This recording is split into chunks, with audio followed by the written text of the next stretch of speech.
Bien, entonces vamos a comenzar en el libro de Éxodos, el libro de Éxodo, capítulo 25. Le dice Dios a Moisés que le haga un templo, un tabernáculo.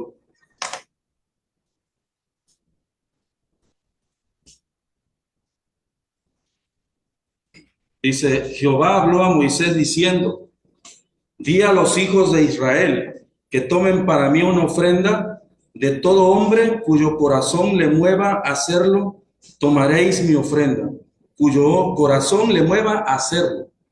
Esta es la ofrenda que tomaréis a ellos: oro, plata, bronce, material azul, púrpura, carmesí, lino y pelo de cabra, pieles de carnero teñidas de rojo, pieles finas,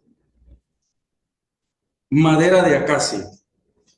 El 6 dice, aceite para la iluminación, especias aromáticas y el aceite de la unción para el incienso aromáticos. Luego dice el 7, piedras de ónice y piedras de engaste. ¿Para cuál? Para el efod y el pectoral del sacerdote. Esto era para el sacerdote.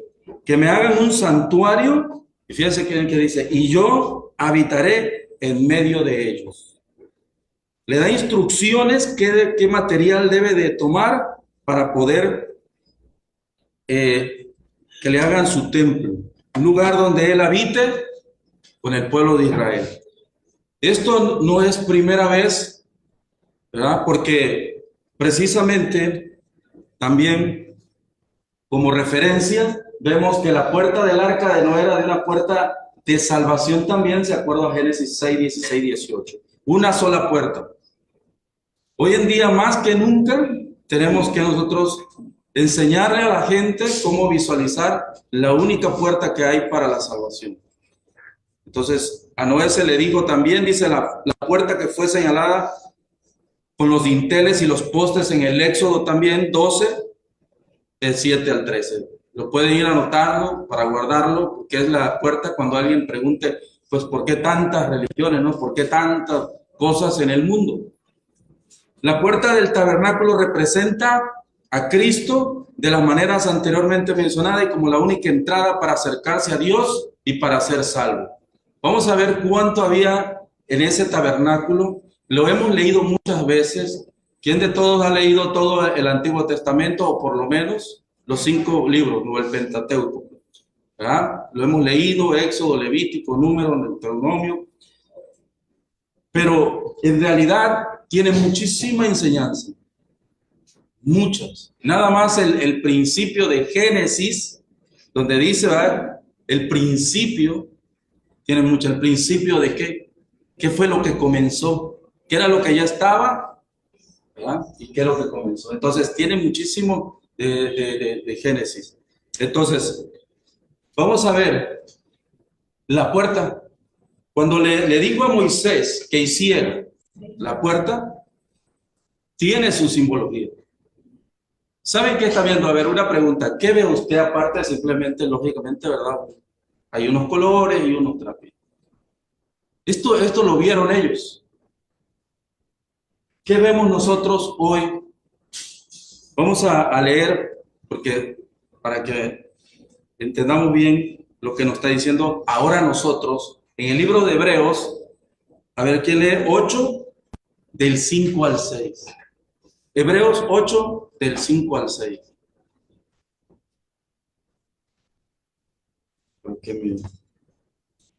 Piense bien qué dice ahí. Los cuales sirven a lo que es figura y sombra de las cosas celestiales, como se le advirtió a Moisés cuando iba a elegir el tabernáculo, diciéndole, mira, haz todas las cosas conforme al modelo que se te ha mostrado en el mundo. Pero ahora tanto mejor ministerio es el suyo, cuanto es mediador de un mejor pacto establecido sobre mejores promesas. Ahí está, hermano. ¿Cuántos de nosotros en mucho tiempo hemos preguntado en realidad a qué se refiere? Cuando habla de la sombra.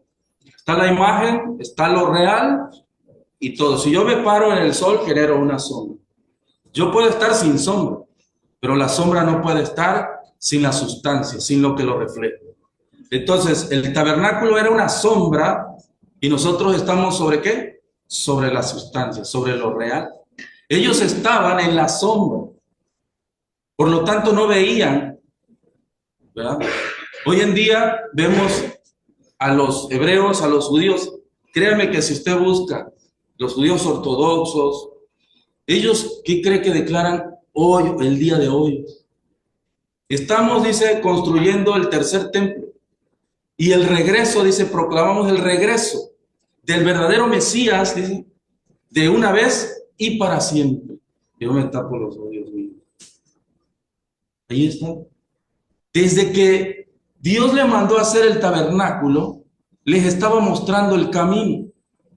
Es una bendición, no lo digo negativamente que ellos hoy, sino que yo digo Dios porque su palabra se cumple tal cual. Les cerró a ellos, los cegó el entendimiento. ¿Se acuerda cuando Jesús estuvo con ellos? ¿Qué les dijo? ¿A los suyos vino? O sea, ya estaba ahí, ya estaba escrito ahí. Jesús cuando caminaba y hablaba no tanto se refería a los demás, sino a ellos, porque ellos son de venir de generación en generación, sacerdocio, la generación de Aarón, la generación de todos los sacerdotes, tenía que ser el primogénito, tenía que ser santificado y venía la palabra, venía entre ellos. La palabra Pentateuco viene del griego, que significa 5 cajas. Porque en el Antiguo Testamento, en el tabernáculo, esto lo traen que vimos ahorita, Noé, pero se le da a todo el pueblo hasta a Moisés, pero lo tenían los rollos en cajas. Entonces esto era más grande y tenían 1 caja, 2 cajas, 5 cajas. Entonces tenían el Génesis, el Éxodo, el Levítico, Números y Deuteronomio, ¿verdad? Entonces ellos lo sabían. Por eso cuando Cristo hablaba, ¿qué decía? Yo soy el camino, yo soy la verdad, yo soy la luz del mundo. Era porque le estaba diciendo años que yo se los he dicho acá. Ahí están los evangelios. En cada poste le dijo que hiciera de 4 postes la entrada. Ahí ni siquiera estamos nosotros. En el tabernáculo estaba el atrio y la gente afuera. Pero había que entrar por una puerta. Y ya les estaba diciendo quién era esa puerta. Era Jesucristo. Ahí está. Y en cada poste lo que lo sostiene para poder entrar al templo. ¿Y quiénes entraban ahí? Los sacerdotes. En hebreo significa kadosh, santo, apartado, ¿no? Y el Hanukkah es el que entraba, el sumo sacerdote. Pero el santo sacerdote era el que entraba nada más hasta de ahí para allá. Todo el pueblo llevaba y daba sus ofrendas. Te voy a explicar un poquito más cuando entremos al tabernáculo, porque todavía no hemos entrado. Estamos en la puerta. Y esto, el evangelio, es lo que trae a la gente. Y esto es lo primero dice Dios, quiero que todo el mundo vea por generaciones. Esto, los 4 evangelios. Así que cuando selecciona a los apóstoles no era una casualidad. Él sabía que estaba formando precisamente la entrada al tabernáculo, que era él mismo. Entonces, fíjense bien. Ahí están, y están los colores azul, púrpura, carmesí, lino fino. Si o no lo leímos ahorita, se me olvidó comentarles que los anotaran, que lo tuvieran aquí, porque le dice claramente que ¿qué le debe de dar? Eso le pide que lo haga de lino fino, de piedra, todas las instrucciones. Y ahí está el lugar. Dice, 4 columnas que representan la oportunidad para todos. Porque en ese tiempo solamente era el pueblo de Israel. Solamente. Los colores de las cortinas revelan los 4 evangelios. Dice el Mateo, Cristo como rey, el color púrpura, así se vestían los reyes. Marcos, Cristo el siervo por el carmesí. Lucas declara y dice en el Evangelio de Lucas que Cristo es el Hijo del Hombre, lino torcido. Y Juan dice es el verbo, el color azul, la perfección. El verbo que es la palabra, el azul. Vemos hoy en día la bandera de Israel. ¿Qué colores trae? El azul y el blanco. ¿Ya? Entonces, todo tiene un significado en todo. Cuando Jesús va caminando y dice que toca el manto era de esos colores. Cuando la mujer toca el manto, ¿verdad? Estaba tocando a Dios. Y un requisito importante dice, lo tocó con fe. En medio de toda la multitud, tocó el manto de Dios. ¿Tocó qué? La salvación, tocó el poder de Dios, tocó el Cordero de Dios, tocó la luz del mundo. Todo estaba ahí, en los evangelios. Dice, y para la puerta del atrio, dice, habrá una cortina de 20 codos de azul, púrpura y carmesí, lino torcido. Esta entrada se llama la puerta. Voy a adelantarme un poquito. La entrada que seguía después del altar de sacrificio, después de la fuente, ¿cómo creen que se llamaba? Porque antes de entrar al lugar santo y luego al santísimo, acuérdense que hay una cortina y también tiene muros. Esa cortina, también se llamaba la verdad. También la conocían como la verdad. Por eso le digo que cuando él estaba caminando, Jesús, y los fariseos lo sabían, los escribas más, les decía, yo soy la luz del mundo, yo soy la menorá. ¿Quién eres tú? Yo soy la puerta. Pues quizás algún prosélito jamás le hubiese entendido, pero los judíos sí deberían haberle entendido. Cuando Juan ve venir a Cristo, como él sí lo entendió también y dice, él es el Cordero de Dios, el que quita el pecado del mundo. ¿Verdad? Porque él sabía, ellos sabían. Entonces, da las instrucciones, todas las columnas alrededor del atrio estaban ceñidas de plata, importante eso también. Todo esto, por eso hice hincapié de que era la sombra de lo que nosotros teníamos.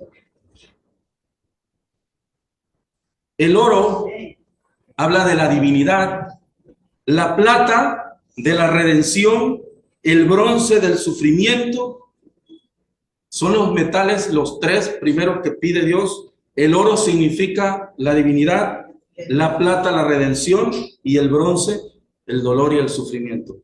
Voy a regresarme aquí tantito porque no es aquí no se ve, pero aquí tenía, perdón, me iba a atravesar. Aquí tenía una estaca. Esto lo sostenía, si puede, luego vamos a abrir todo el tabernáculo, pero esto lo sostenía una estaca. Acá abajo el bronce, aquí arriba la plata. Y estos eran de madera ¿de qué? De madera de acacia. Y aquí lo sostenía, aquí, un hilo que era hecho, ¿de qué era ese material? De pelo. ¿De pelo de qué? De tejón, de cabra, de cordero. Cuando se habla de que aquí, por eso les decía yo, ellos no lo vieron, pero aquí estaba el Evangelio y aquí estaba Cristo. ¿Qué representa la madera de acacia? La madera de acacia hasta la fecha, allá en Israel, es una de las maderas, fíjense bien, no se corrompe. La madera no le entra los bichos. Es muy flexible, pero también muy dura. Representa el cuerpo de Cristo. No conoció corrupción. No conoció corrupción. Abajo el sufrimiento y arriba la redención. Y el hilo que colgaba, que tenía pelo, significaba el sacrificio, el Cordero de Dios. Y el ancla, que era de bronce también, pero le dijo Dios, no la metan hasta adentro. La mitad adentro y la mitad afuera. Y de ahí se amarraba y se jalaban los postes.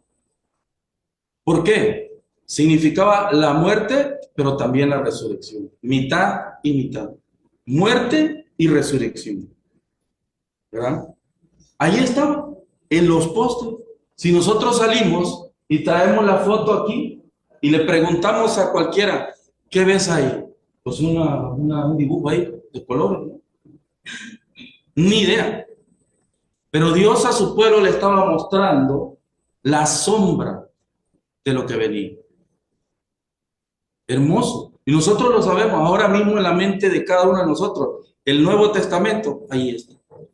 Esto nosotros ya lo hemos leído. Pero es importante ir al principio. Ahí está. Dice, la puerta del atrio era el modelo del acceso. Esta puerta estaba ubicada en el extremo oriental del atrio, consistía en una cortina de color azul púrpura y menciona todos los porqués. Ahí lo podemos ver, azul, el color azul. Juan dijo, el Hijo de Dios. El púrpura, Jesús es Rey. El escarlata, el Salvador. Y el lino fino, el hombre perfecto que habla Marcos. Y el pelo de cabra que decíamos, pues el sacrificio. Todo estaba en una columna. En cada columna de los 4 postes era lo que Dios quería, que cuando todos llegaran alrededor, las 12 tribus, todos vieran el Evangelio, todos vieran a Cristo.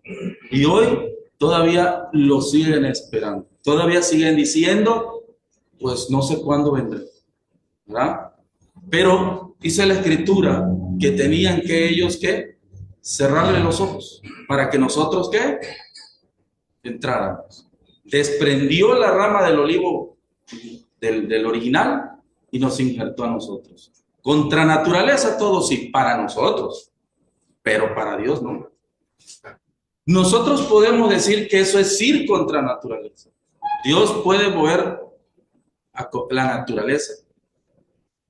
Como alguien decía, abrir el mar, ¿problema para Dios? Claro que no. ¿Sanar a una persona? Claro que no. ¿Cuál es lo más difícil? ¿Alguno lo sabe? ¿Qué es lo más complicado? Porque abrir el mar o ahora mismo echar una tormenta para acá, no hay ningún problema. Esto. Él no puede decir, cambia ya. Es un proceso. Ahí está. Es un proceso porque nos dio el libre albedrío. Porque no somos robots. Porque podemos decidir. Nos habla, nos llama, nos busca. Pero no dice, bueno, ya me cansé, cambia. No. Nosotros decidimos. Entonces, y este camino, en este proceso, nos enseña muchas cosas el Antiguo Testamento. Si alguno lo quiere ir anotando, dice, la puerta era ancha. Era ancha, sí, pero también era baja. Tenía 20 codos de altura. No se veía hacia el interior, pero sí tenía, como se habla, entre 2,5 metros.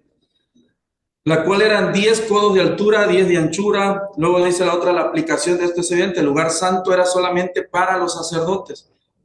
La que estaba afuera estaba ancha, pero un poquito más baja. Y la que estaba más adelante, del lugar santo, era más alta. Todavía era más grande. Y ahí sí estaba completamente cerrado. ¿Esto qué indica? Que nadie, ¿qué? ¿Quiénes podían entrar? Sí, nada más. Nada más. Eso estaba sellado. Aunque entraran a las 12 del día, a la 1, al pleno sol, eso estaba totalmente sellado. Y ahorita vamos a explicar ahí. Color púrpura dice el color que simboliza la realeza. Lo que concuerda con el Evangelio de Mateo. Si lo puede ir anotando, adelante. Color carmesí, ¿verdad? Representa la sangre de Cristo. Lino blanco, con esos andaba vestido Jesús, de una sola pieza. Las ropas no se las mandaron a hacer, las ropas no eran de aquí, ¿verdad? Entonces eran de una sola pieza. Por eso cuando los soldados, él muere y los soldados se la quieren, dicen, no, ¿para qué lo vamos? Si es que nunca habían visto una ropa como esa.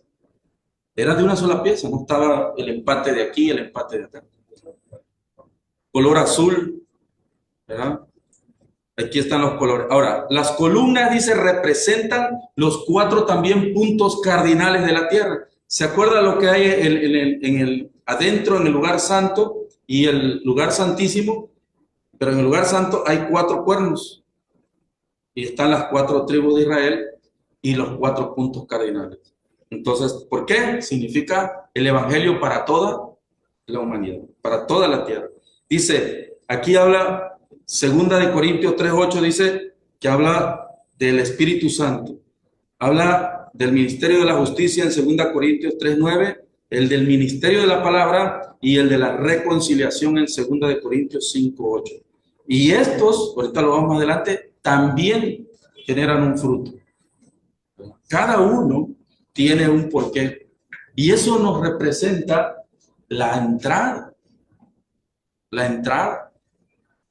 Así que cuando nosotros venimos a Cristo, dice el apóstol Pablo, un abogado, un licenciado, un doctor en la ley, él se sabía todo esto perfectamente bien.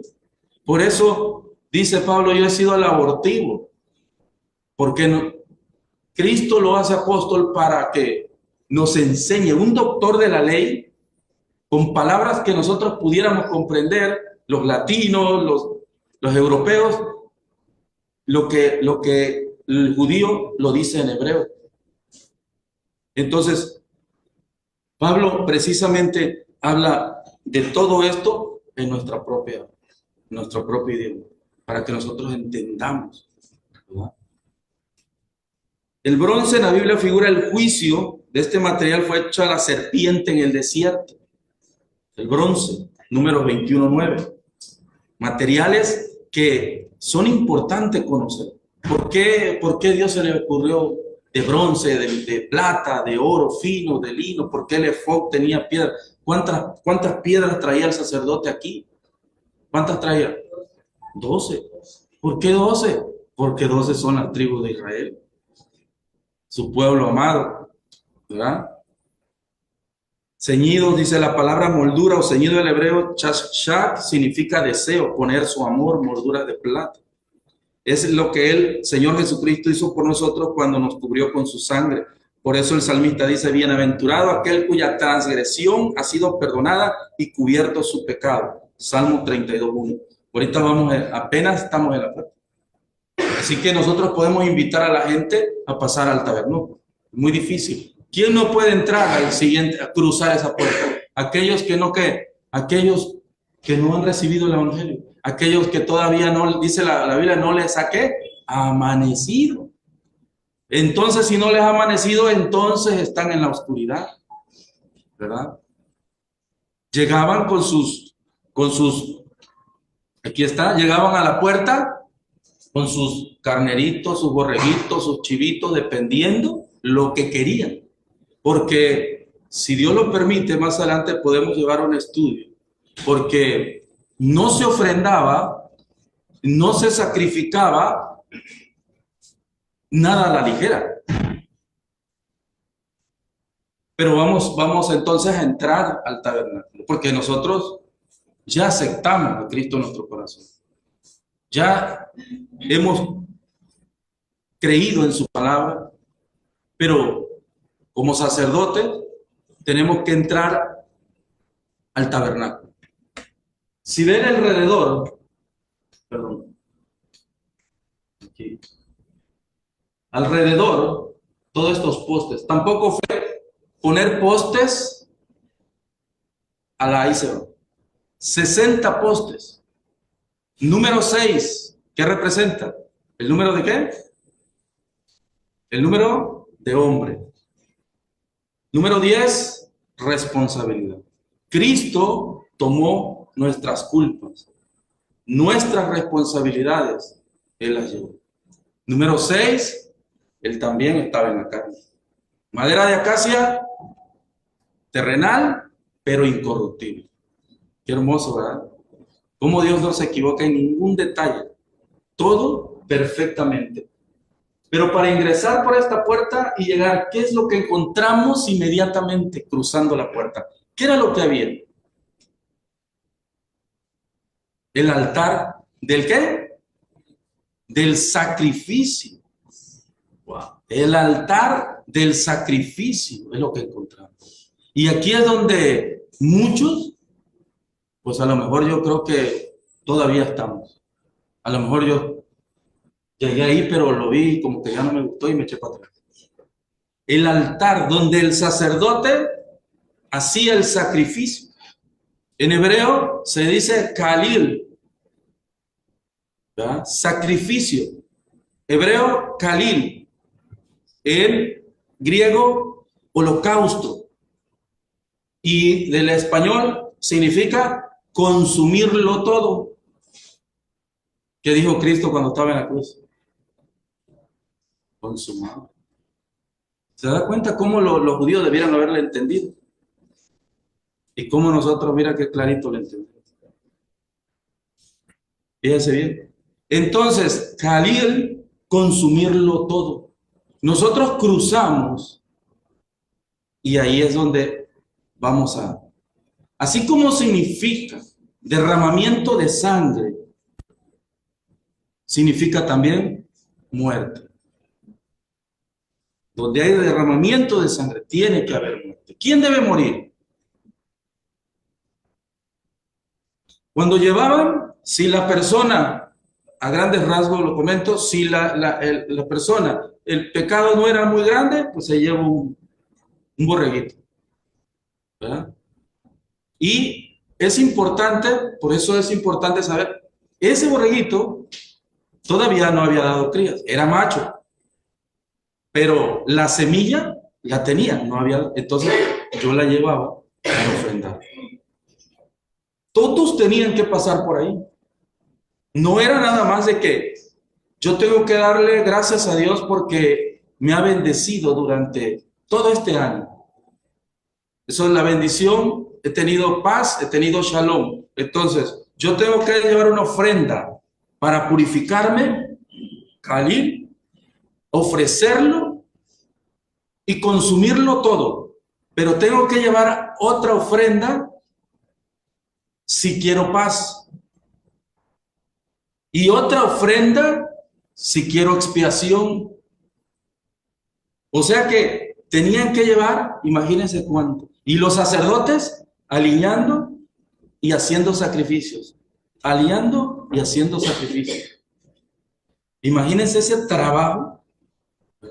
¿Qué es lo que hacían? Llevar el sacrificio. Y dice la palabra Khalil, dice holocausto. Holocausto, consumirlo todo. Todo. No un pedazo, no la mitad, no una piernita y lo demás me lo guardo. ¿Qué dice el apóstol Pablo que ofrezcamos? ¿Qué es sacrificio? Entonces yo llego aquí, hasta este lugar, hasta el altar del sacrificio, con todos mis apegos, y entonces nada más meto la piel. Dice, sí, quema. Pues nada más le doy mi piel, o nada más le doy la mitad y la otra mitad la dejo acá. Dice claramente, por eso le digo que es importante conocerlo, dice todo, todo. Cristo se ofrendó todo. Molido fue, dice, por nuestras transgresiones. Molido. No quedó nada. ¿Qué dice Isaías? Que de su belleza, dice, no quedó nada. Dice, para que no, dice, quedó irreconocible para que le deseáramos. Irreconocible. Ahí, en este altar, tenemos que morir. Ahí tenemos que entregarlo todo. No podemos decirle al sacerdote, guárdame la mitad. Ahí, ¿cómo se muere? ¿Cómo se muere? ¿Cómo puedo yo llegar a ese punto de morir?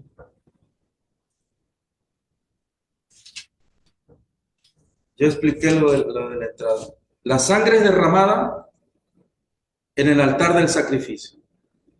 Vamos a ver Efesios, si alguno de Efesios 5, 7.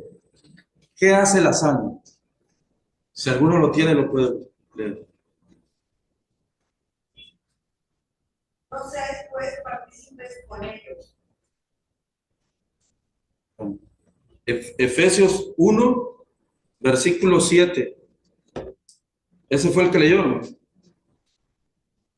Ahora aquí En quien tenemos redención por su sangre, el perdón de pecados, según la riqueza de su gracia. Ándale, exactamente. En él tenemos redención por medio de su sangre. La sangre nos dice, nos da perdón, nos da redención, nos redime, ¿verdad? Y aparte, también no es lo mismo. El perdón, redención, justificación, ¿verdad?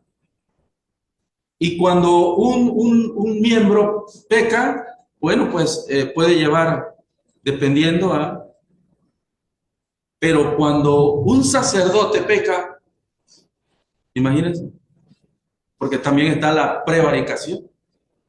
Entonces es más todavía, no puede ser el sacrificio de uno de la familia, pues era una vaquita, pero de un sacerdote era más grande el sacrificio, todavía. Así que es bueno anhelar ser maestro, dice Pablo, es bueno anhelar ser anciano, es bueno anhelar el ancianato, es bueno el obispado, pero es más que la responsabilidad. Porque a lo mejor comparando a la iglesia, ¿cuánto ha pasado que uno de los miembros peca y se dice, no, pues no ha venido, y simplemente dejó de venir? No sabemos. Pero cuando el predicador, ¿qué pasa? Es capaz y se deshace todo. Entonces es mayor los sacrificios. Entonces tiene que ver la redención, tiene que ver la justificación, tiene que ver el perdón, cada uno tiene eso. Es como cuando, por eso decía yo de Pablo que era abogado. Cuando alguien peca y es por primera vez que dice la justicia allá afuera y lo llevan y que no, pues es que entró a la tienda y se agarró ahí algo.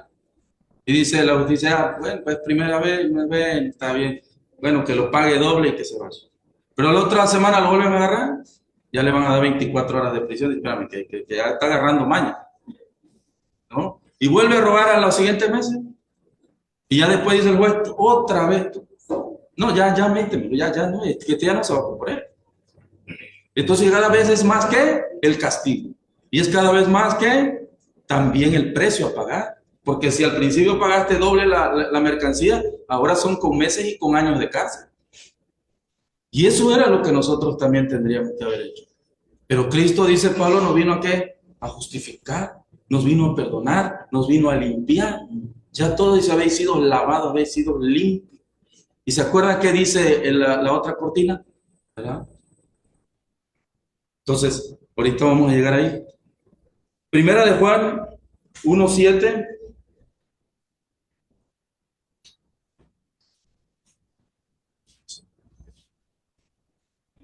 Dice, como Él, tenemos comunión unos con otros. y la sangre De Jesucristo, su Hijo, nos limpia de todo pecado. Ahí está. Tiempo presente también. Fíjense bien, en ese altar, no simplemente Cristo, su sangre, como aquellos era constantemente cada año, Él no. Su sangre nos limpia hoy mismo, ahora mismo. Si yo me equivoqué y yo voy a Dios y oro y le pido perdón, Él me perdona, ¿verdad? Romanos 5:9 hace otra, también la sangre de Cristo. 5:9.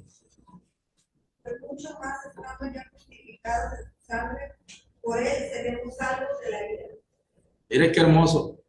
Habla del presente, habla del pasado y habla del futuro. Yo quiero que nosotros mantengamos esta conciencia, esta palabra porque esto nos da la garantía, la seguridad de que todo lo que hicimos en el pasado es que pasado, está perdonado, ya está, ya hizo pero la sangre de él también en el presente y también en el futuro. Mire cómo dice: luego, siendo ya justificados por su sangre, ¿cuánto más por medio de él seremos salvos? ¿De qué? De la ira. ¿Ya? De la ira que viene. Nosotros no vamos a estar ahí si permanecemos fieles a Cristo. Entonces, en el futuro, de verdad viene para la humanidad algo terrible. Y les repito, cada tilde, cada letra se ha cumplido. Y hoy en día, busquen hoy en día la comunidad judía, los que todavía no, porque hay judíos también que son cristianos, ya tienen hecho el tercer templo. Y eso es abominación. Pero es donde se va a sentar el hombre de pecado. Pero ya está hecho. Nada más están esperando poderlo colocar ahí donde está el domo de oro. Ahí. Porque ellos creen y dicen que ahí está abajo el arca del pacto. No está ahí, pero ellos dicen que ahí está. Pero es que ahí se va a montar el hombre de pecado. Pero la ira antes, la iglesia aparte. Porque Cristo nos está preparando para estar con Él. ¿Qué dice? Y ya me estoy adelantando, pero ¿qué dice la Escritura cuando dice el apóstol Pablo? Que seremos, ¿qué? Arrebatados. Y voy a adelantarme un poquito más, porque a mí me emociona la palabra de Dios y comprobar su palabra cuando dice que con voz de arcángel y trompeta, ¿de quién? ¿Se ha preguntado qué significa eso? Se ha preguntado, dice, con voz y trompeta de Dios. No dice de ángel. En Apocalipsis habla que las 7 trompetas, pero las tocan ángeles. ¿Verdad? Sino con trompeta de Dios. El rey tenía su trompetista, su coronel de corneta. Y ahí viene otra explicación. ¿Verdad? ¿Han escuchado la palabra shofar o shofarín? Hasta la fecha Israel tiene la celebración, en una de las 7 fiestas tiene de shofar, que es el de las trompetas. Todos los días la tocan, pero no es trompeta cualquiera, es del cuerno del carnero.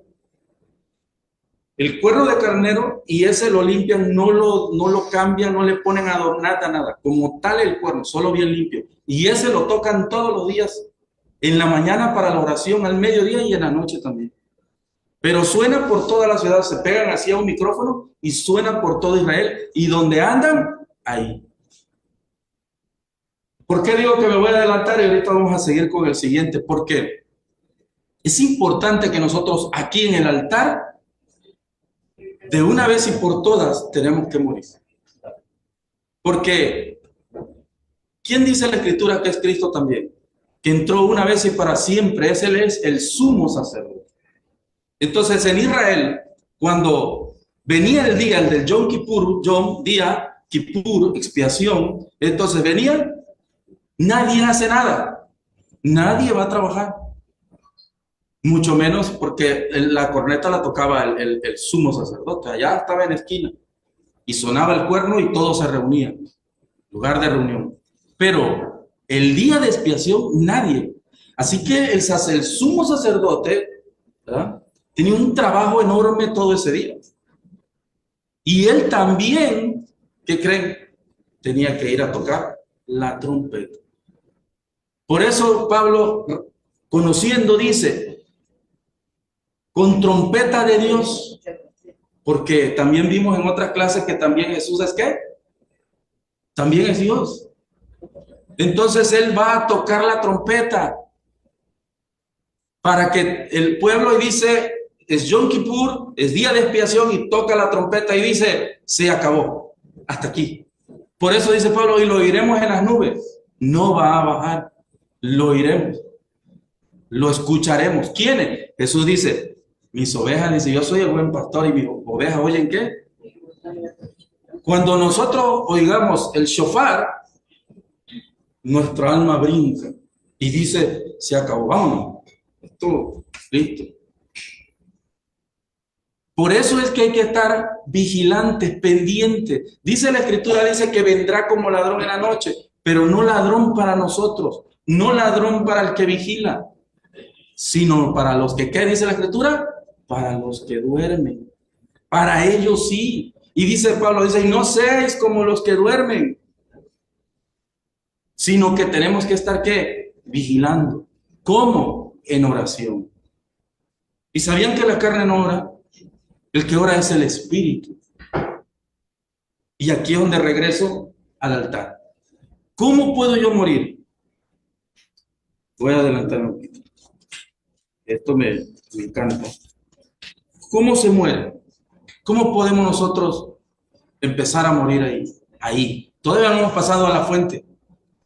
Menos nos vamos a meter todavía al lugar santísimo, ahí nos vamos a morir ahorita, pero vamos a leer el Salmo 63.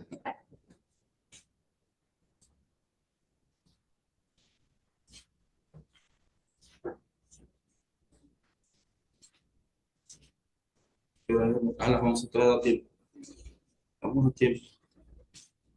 Salmo 63. Dice el Salmo de David: Oh Dios, tú eres mi Dios, con diligencia te he buscado.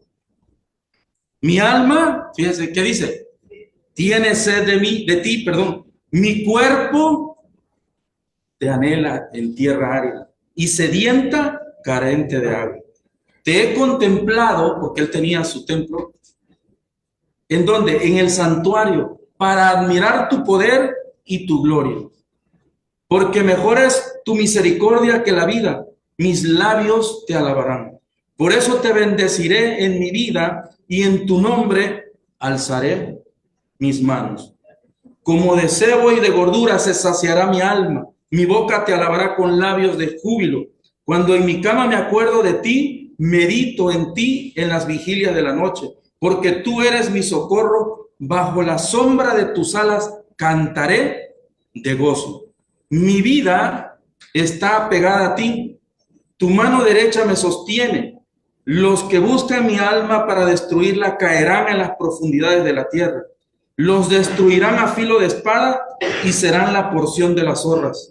Pero el rey se alegrará en Dios. Será alabado cualquiera que jura por él, pero será cerrada la boca de los que hablan, ¿qué? Mentira. Fíjense bien, al principio dice, mi alma tiene sed de ti. ¿Cómo morimos? En oración. Cuando uno está totalmente viviendo en el mundo, en la carne, ¿cómo cuesta orar? ¿Sí o no? Lo sabemos, todos hemos pasado por ahí. Yo he escuchado que empiezan a caminar y me dicen, hermano, es que yo no sé orar, para empezar. Y segundo, cuando nosotros nos ponemos a orar, ¿qué dice la carne? Ya manda un mensaje y dice, mira, te empieza a sonar la tripa y dice, cómprate una pizza. En lugar de estar ahí hincado, mejor una pizzita, un refresquito, una peliculita. Mira. La carne dice, ponme ahí y dame de comida. Del alma, déjala ahí. O te pica la cabeza, o de repente alguien llama y dice, tú ibas a orar una hora, pero me acuerdo que él me iba a mandar mensajes. La carne lucha, la carne pelea. Pero dice David, mi alma tiene sed de ti. Estar ahí en constante, intentándolo. Y cuando empezamos a orar, ¿qué decimos? Nada más decimos, Señor, perdóname. Señor, perdóname. Señor, ayúdame. Señor, ten misericordia. Señor y Señor. Pero cuando aquellos grandes varones oraban, ya no decían.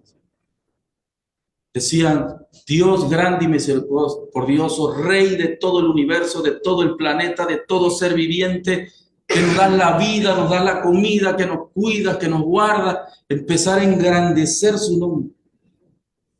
Pero cuando empezamos y estamos ahí en ese altar, sufriendo, la carne retorciéndose y diciendo, espérate, no me dejes, solamente clamamos y decimos, perdón, perdón, perdón, perdón. Está bien, porque es una guerra. ¿Cuándo nosotros podemos llegar a decir que hemos vencido. ¿Cuándo? Cuando la culpa se va.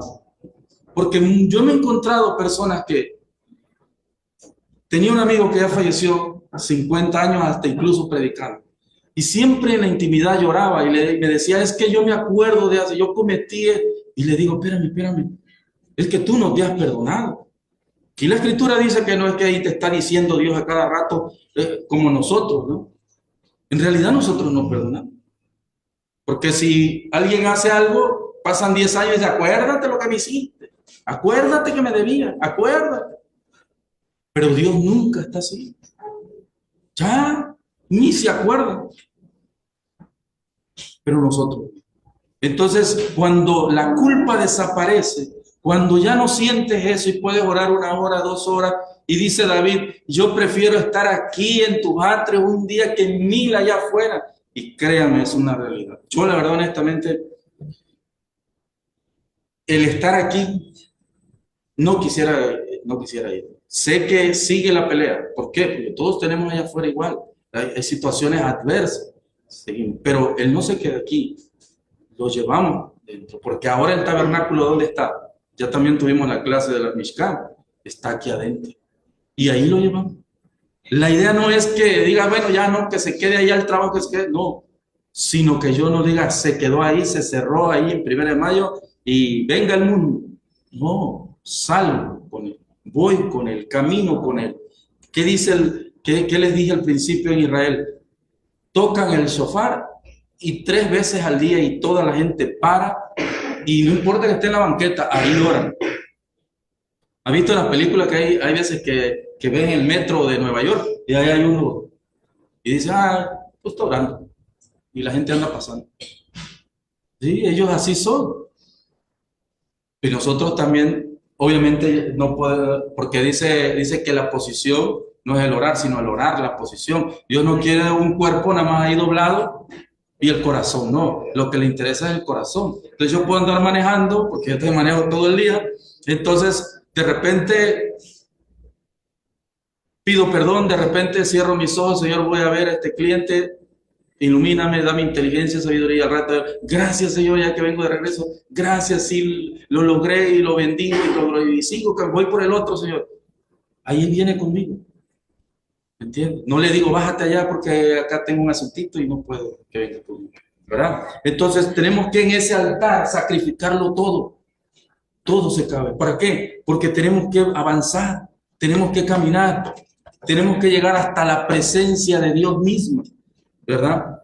Dice la escritura aquí que era todo esto, era sombra de todo lo que nos justifica, ya lo vimos, vivimos en obediencia. Dice aquí una notita, dice, vivimos en obediencia, pero pecamos, dice, por nuestras debilidades. Sí, hay veces que la verdad que todavía, obviamente, nunca llegamos a ser materia totalmente terminada y por algún lado nos equivocamos, ¿verdad? Al altar de sacrificios, dice, no solo revela el poder de la sangre, también en su lugar de muerte. Ya vimos que es morir. Y vamos a leer, si alguien quiere leer el Salmo 42, pero nada más del 1 al 8, para que nos dé tiempo a ver los otros dos. Ahorita cruzamos a la fuente. 1 y 8. Salmo 42, del 1 al 8, por favor. Como el cielo brama por las corrientes de las aguas, así clamo por ti, oh Dios, mi alma mía. Mi alma tiene sed de Dios vivo. ¿Cuándo vendré y me presentaré delante de Dios? Fueron mis lágrimas mi pan de día y de noche. Mientras me dicen todos los días, ¿dónde está tu Dios? Me acuerdo de estas cosas y derramo mi alma dentro de mí, de cómo yo fui con la multitud y la conduje hasta la casa de Dios, entre voces de alegría y de alabanza del pueblo en fiesta. ¿Por qué te abates, oh alma mía, y te turbas dentro de mí? Espera en Dios, porque aún he de alabarte, salvación mía y Dios mío. Dios mío, mi alma está abatida en mí, me acordaré, por tanto, de ti desde la tierra del Jordán y de los hermonitas desde el monte de Mizar. Un abismo llama a otro a la voz de tus cascadas, todas tus ondas y tus olas han pasado sobre mí. El 8 dice, de día mandará Jehová su misericordia y de noche su canción estará conmigo, la oración al Dios de mi vida. Fíjense bien, qué hermoso, cómo vimos, cómo habla David en el otro salmo y cómo clama acá, ¿verdad? Pero fíjense bien esta parte. Él entraba también al tabernáculo, entraba al templo. Dice, mi alma tiene sed del Dios vivo, del Dios vivo. ¿Cuándo iré para presentarme? Dice, mis lágrimas han sido mi alimento día y noche, mientras me dicen todos los días, ¿dónde está tu Dios? ¿Cuántas veces nos lo dicen? ¿Cuántas veces la gente allá afuera dicen que iba a venir hace 10 años, hace 100 años y no viene? ¿Verdad? ¿Dónde está tu Dios? La gente así es. Recuerdo estas cosas y derramo mi alma dentro de mí cuando pasaba con la muchedumbre, guiándolos hasta la casa de Dios con voz de alegría y de acción de gracias. ¿Por qué te abates, oh alma mía, y te turbas dentro de mí? Espera a Dios, porque aún le he de alabar. Él es la salvación de todo mi ser. Y acuérdese también que dice, como el siervo, que dice, brama, busca las almas. Así que clama mi alma. Esto tiene sentido. David, acuérdese que fue un pastor. Y él se acuerda de que cuando un animal feroz, cuando un depredador, un carnívoro ataca un ciervo, allá en el desierto los climas son extremos. Entonces el animal herbívoro suda. Y para un depredador, como un león, un tigre, ese olor a kilómetros. Y entonces lo sigue y ese animal busca ¿qué? Busca el agua. Pero no la busca simplemente porque me cansé y quiero tomar agua, sino que él sabe perfectamente que el olor es el que está trayendo la muerte. Y viene siguiéndome y me urge agua y necesito ¿qué? Meterme. Entonces el ciervo se tira al agua, se le limpia el sudor y el depredador pierde el ¿qué? El rastro. Por eso él dice claramente, mi alma dice, busca por las aguas, brama como ciervo en el desierto. Así con esa urgencia, porque atrás me quieren ¿qué? Matar. Porque mis enemigos me vienen siguiendo, porque la enfermedad me viene corriendo, porque el demonio me quiere destrozar. Así tengo que clamar a Dios. Así tengo que buscarlo para sumergirme ¿en dónde? En el río ¿de qué? De tu espíritu, no de la carne, sino en el río de tu Espíritu Santo. Entonces, cuando nosotros oramos y oramos y oramos, la carne va perdiendo fuerza y el espíritu se va vivificando. Y entonces el enemigo ya no te huele. Satanás dice, como que se me escondió, ¿a dónde se metería? Pero ¿qué dice que cuando llegas y me estoy cruzando todo? Cuando llegas al lugar santo dice que él nos cubre bajo ¿qué? Por eso es importante llegar hasta el lugar santísimo. Antes tenemos que pasar por todo eso. Así que cuando nos persigue, ¿cómo nos huele el enemigo? Si tú dejas el mundo, los amigos dicen, no seas tan fanático, ahora viene la fiestecita, hay unas celebraciones, te huele el pecado todavía. Dice, no, yo sé que todavía te gusta bailar y te gusta. Y yo no sé, te lo dice, te está oliendo. Dice, a mí, o échale una llamadita a fulano y créeme, dice, pero yo no le creo, mejor llámale. Entonces todavía huele. Pero cuando definitivamente mueres y dices tú, mira, mi esposa decía un día, eso ya tiene años, y sucedió así, de repente estábamos en el ADO, íbamos a Tampico, y de repente, de cuando yo estaba en el ejército, 20 años de edad, así, ya se inundó Villahermosa varias veces. Y me dice, del gusto de vernos, aquí hay un bar adelantito y todo eso, y le digo, yo ya no. Apenas tenía 1 año, 2 años en las cosas de poquito tiempo. Y aparte que 50% y 50% estaba la mujer ahí también. Entonces le digo, no voy, le digo, ¿por qué? Y ahí enfrente él dijo, has dejado de ser mi amigo. Nunca creí, dice, hasta la fecha ya lo dice, no, no, sí me acuerdo de tu amigo, así en tu cara te lo digo. Aquí se acabó. Y es cierto, nunca más he vuelto a saberlo. ¿Realmente era amigo? No, no, no, amigo, no. Eso no son amigos. Pero así lo dice el mundo. Entonces, en ese momento, Satanás pretendió, pero dijo, no me equivoqué. Y agarró por otro lado. Pero cuando todavía nos huele, ¿verdad? Entonces tenemos que limpiarnos. Tenemos que morir. Tenemos que hacer Jalil, tenemos que hacer holocausto, tenemos que sacrificarlo todo en el altar. Y después, y solo después, podemos pasar a la fuente. A la fuente. Rapidito, dice Éxodo 30:18, dice, harás también una fuente de bronce con su base de bronce, ahí lo dice, para lavar, y la colocarás entre el tabernáculo de reunión y el altar, y pondrás en ella agua, y de ella se lavarán Aarón y sus hijos las manos y los pies. Fíjense bien. ¿Cristo qué dijo a los apóstoles? Que ustedes ya habían sido ¿qué? Lavados. Le dijeron, ¿por qué sus apóstoles no se lavan? Porque ellos ya están limpios. Uno hablaba de lo físico y, el otro, y Jesús hablaba de lo espiritual. Pero Aarón y sus hijos tenían que lavarse las manos y luego dice, para empezar lo hace de bronce. ¿Se acuerdan de qué hicieron esa fuente de bronce? Le dijo que lo hiciera de los espejos de ¿quiénes? De las mujeres, que recolectaran todos los espejos. Antes así se veía, por eso Pablo, perdón, en Corintios 13 dice, ahora nos vemos por espejos, que no era como que muy claro, era un reflejo. Era una sombra. Y entonces lo hace todas las mujeres y hacen de una sola pieza, lo funden y hacen la fuente de bronce del espejo. ¿De qué significa el espejo? De la vanidad. Le dijo a las mujeres, despójense de la vanidad y pónganlo acá. Lávense.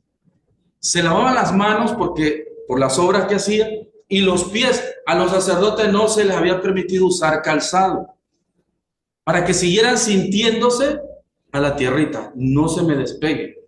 De ahí, estamos acá conectados con el cielo, pero también todavía estamos aquí en la tierra. Entonces, lávense los pies, lávense las manos. A nosotros se nos manda a lavar los pies, pero a ellos las manos y los pies, para lavarse, para poder entrar al lugar santo. Ya sacrificamos, ya creímos al Evangelio, ya morimos en el altar y ahora nos lavamos. Ya hemos sido también, dice Pablo, ¿qué? Lavados, limpios. ¿Podemos entrar al lugar santo? Limpios, sí, ¿verdad? Ahí está. Pero esa puerta que les comentaba, dice entrar al lugar santo, tiene 5 columnas, perdón, me faltaba un dedo. 5 columnas. Al principio habían 4. El Evangelio, y en el lugar santo 5 columnas, y allá abajo, si después le dice, es el apostolado, son los profetas, los evangelistas, el pastor y los maestros, ¿no? Y esta es la mano, los 5, la mano de Dios, y toda con la mano nos sostiene. Sobre de esto se sostiene el cuerpo de Cristo, la iglesia, sobre estas columnas. Por eso le digo a los apóstoles, serían columnas, porque estaba refiriéndose aquí, ¿verdad? Y fíjense bien lo que hace esto. Efesios 4, del 11 al 16. Si alguien lo tiene, lo puede leer. Porque nada más ahí entraron unos cuantos.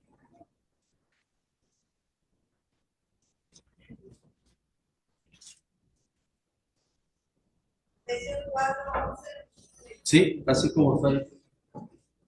Y él mismo construyó a unos apóstoles, y a otros profetas, y a otros evangelistas, a otros pastores y maestros, a fin de perfeccionar a los santos para la obra del ministerio, para la edificación del cuerpo de Cristo, hasta que todos lleguemos a la unidad de la fe y del conocimiento del Hijo de Dios, a un varón perfecto, a la medida de la estatura de la plenitud de Cristo, para que ya no seamos niños fluctuantes, llevados por doquiera de todo viento de doctrina por el esquema de hombres que para engañar emplean con astucia las artimañas del error, sino que siguiendo la verdad en amor crezcamos en todo en aquel que es la cabeza, Esto es Cristo, de quien todo el cuerpo, bien concertado y unido entre sí por todas las coyunturas que se ayudan mutuamente según la actividad propia de cada miembro, recibe su crecimiento para ir edificándose en amor.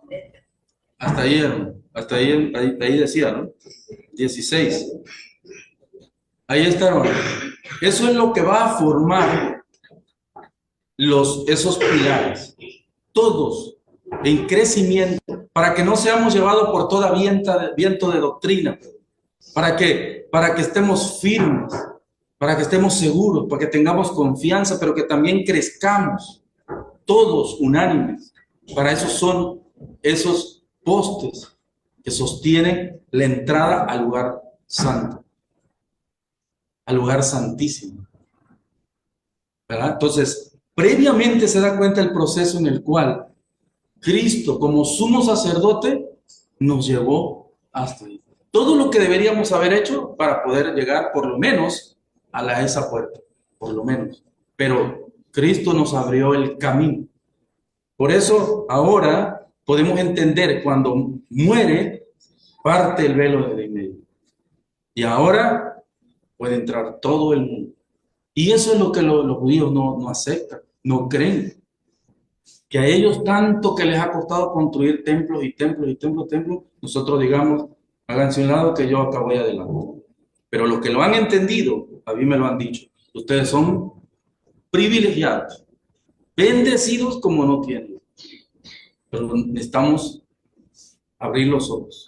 Abre los ojos, japonés, decía una vez, ¿verdad? Entonces tenemos que hacer y entrar a la presencia de nuestro Dios.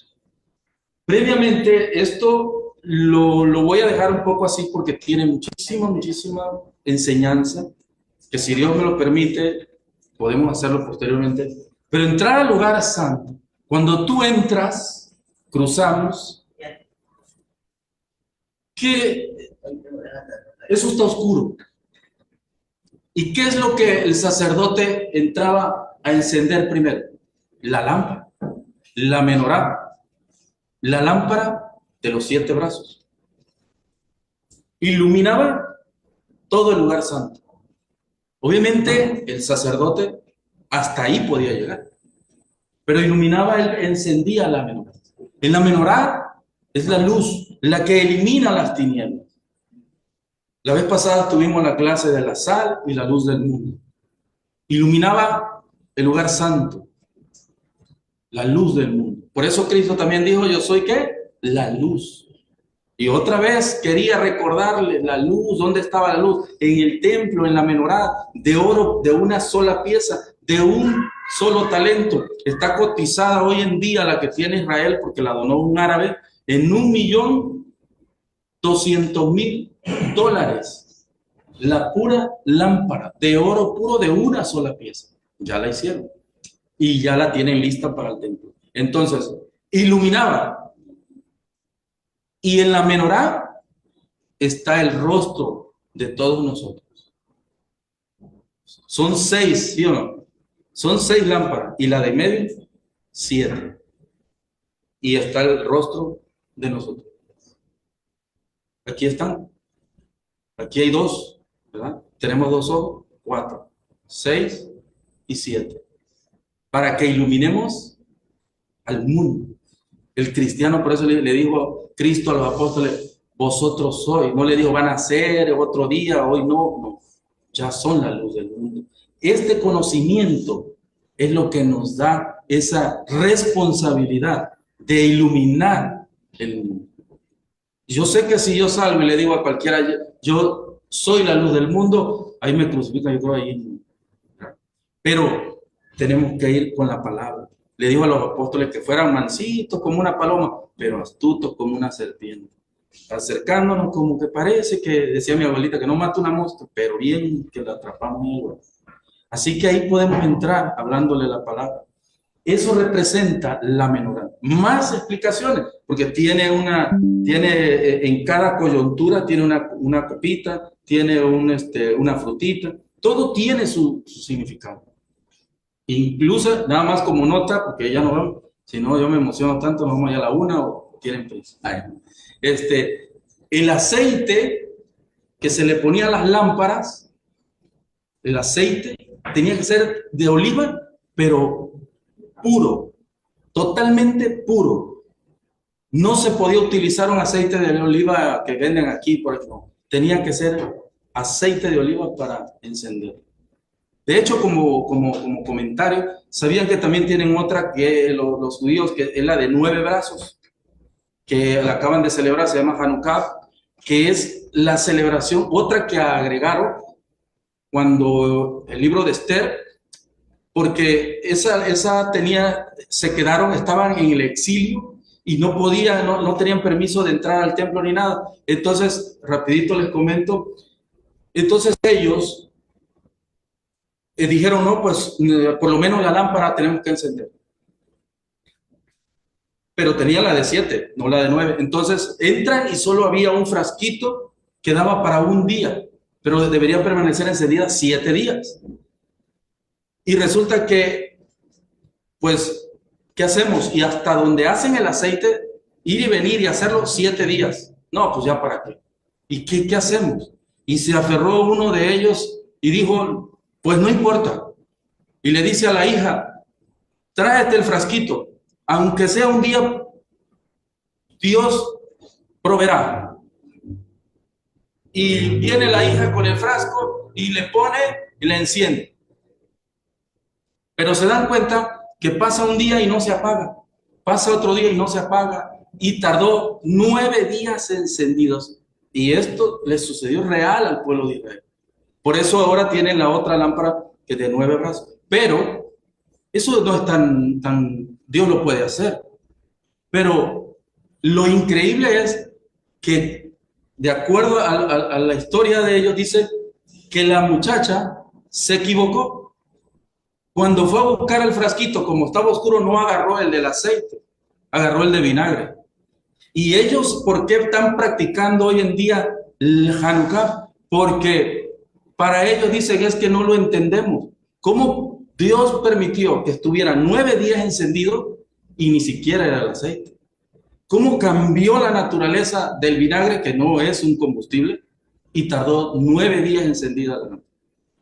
Entonces es una maravilla de que yo quiero de que Dios es toda una realidad. Es una realidad. Y ahí está. Y luego sigue la mesa del pan. El pan también tiene su historia. Y aparte, 12 panes, 12 tribus, 12 panes. Y luego estaba el altar del ¿qué? Del incienso.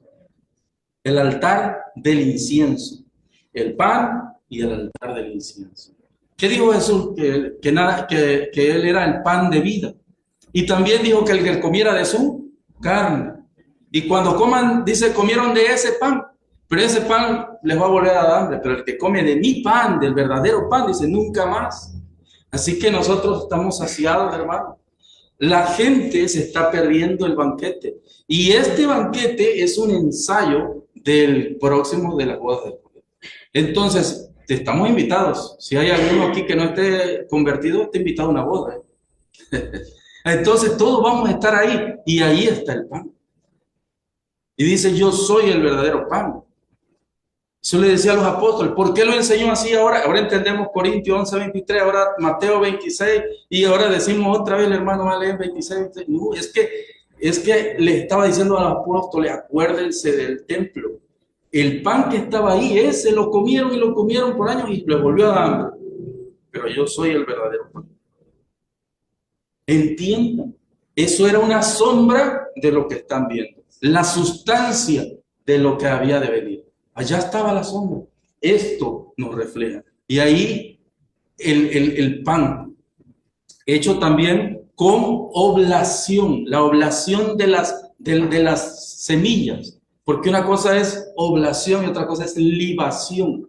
Y todo tiene su explicación. Y el altar del incienso, ¿qué dice Apocalipsis? Que es el altar, el aroma que ¿qué?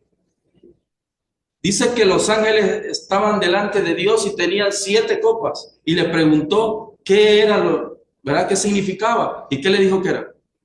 La oración de los santos.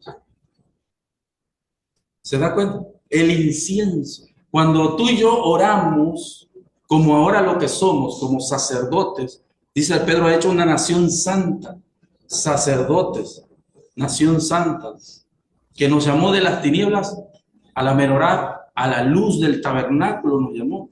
Todos nos pasamos. Qué bendiciones para nosotros. Y ahora estamos, y el incienso dice, en la oración. Y ese incienso penetraba hasta el lugar santísimo. Por eso estaba en la mera entrada.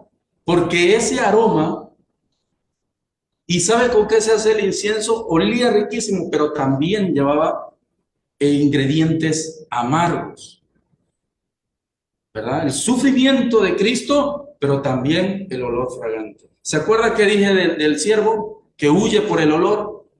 Nos cambia el olor y dice que la oración sube, y cuando sube la oración nos escucha Dios y dice, pásale, aquí está. ¿A dónde estaba el sacerdote? El sumo entraba una vez al año a la presencia de Dios mismo. Ahí estaba. Y ahora a nosotros nos dice, límpiate más, saca y salta el cuerpo, porque eso le dijo a Abraham que lo sacrificara ahí sacrifícalo. No, pero es que mi hijo Isaac sí, pero está en el corazón, y yo quiero estar ahí. Cristo le preguntaron cuál era el primer y más grande mandamiento, y ¿qué dijo? ¿Amarás por sobre todo? Entonces, si hay alguien ahí que no es Dios, entonces dice, no, sacrifícalo ahí.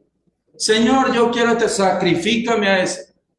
Señor, pero sacrifícalo, porque yo quiero ser el número uno en todo. En toda la escritura Él dice el número uno. Podemos amar a nuestras esposas, a nuestros hijos, a nuestros esposos, todo, pero no deben de ocupar el número uno. Ese le pertenece a Dios. Entonces el altar del incienso es para las oraciones de Dios. Debemos orar, debemos orar. Debemos orar. La escritura dice que con un corazón, ¿verdad?, constricto, entristecido, de verdad que no puede, para poder llegar hasta la altura. Y ahí está la cena.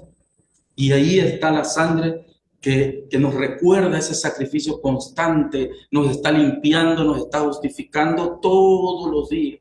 La palabra de Dios dice que si decimos que no pecamos, le hacemos mentirosos y Cristo no está en nosotros. Así que todos los días, incluso Pablo decía hasta de cosas que yo ni cuenta me doy. Y es cierto, hay cosas que de repente ofendemos, lastimamos y créame, no nos damos.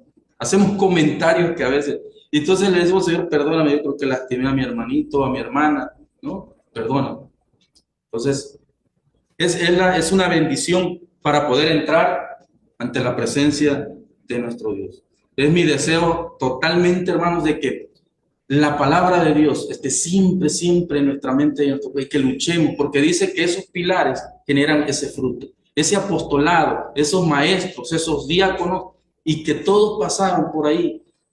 Es para que nosotros, dice, crezcamos, nos fortalecemos y esperemos, ya nada más esperamos eso. Si ustedes se dan cuenta, ya recorrimos y no lo vimos a super detalle, ya está cumplido. Solamente esperamos que toque la trompeta y se va. No hay, la iglesia no pasa por la tribulación. Dice, nos libra. No dice que muchos comentarios, porque yo he visto en Facebook y a veces los comento ahí, pero ahí dice que muchas iglesias o religiones, ¿no? Dice que es a mitad de la ira. Otros dicen que al final de la ira. Y pues el texto bíblico no, y aún traduciéndolo en griego, antes, dice, nos salva, nos libra de la ira. No en la ni después de, sino de la, ¿no? Entonces, es una garantía. Ayudamos a más gente a que entren por esa puerta, por esa entrada que es Cristo. Dios me los bendiga, hermano, y espero en Dios a todos, igual los que un día a través de las redes sociales escuchen, que toque su corazón y que todos podamos estar en esas bodas del Cordero. Dios me los bendiga, hermano. Amén. Le dejo el lugar, hermano.